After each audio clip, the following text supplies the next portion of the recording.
Siguro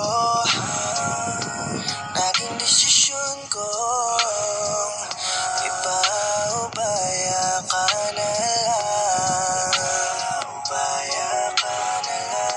Walang mangyayari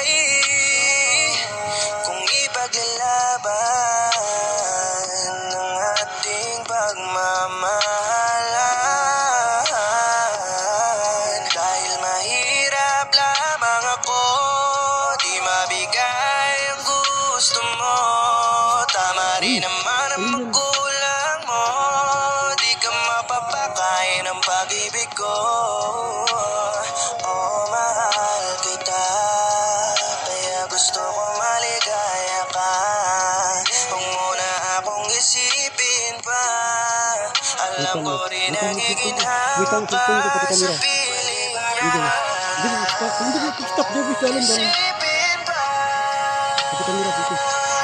ako ay ayos na, basta ikaw ay masaya. Di na rin kailangan natin na ipilit pa.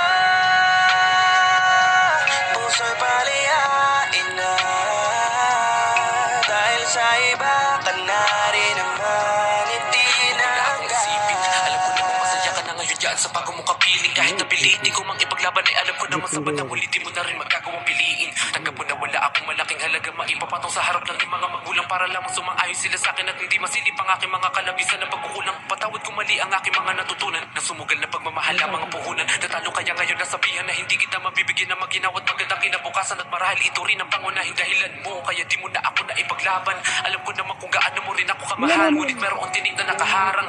Nawalan ako ng gana pang mabuhay buhat na malaman ko ang dahilan na magulang mo lang pala ang nagtulak at siya upang ikaw ay tuluyang mapakasalan. Na lalaki na mayaman ang kanilang inutangan at ikaw lang ang natatangin na paraan at magsisilbi nilang kabayaran. Kaya napilitan mo na rin nalagdaan ang papel ako'y mapaparaya kahit na masakit sa akin dibdib na. Nag-iba na ang pinting sa mundo mapaglaro at lubang napakadaya sapat na hindi na ako makikisiksik. Masakit kong iisipin na kalungkutan na lang ang lagi kong makakapiling. Okay na sa akin ang lahat-lahat kaya magmula ngayon nakaraan ay huwag mo nang isipin. Pwede ba na wag mo na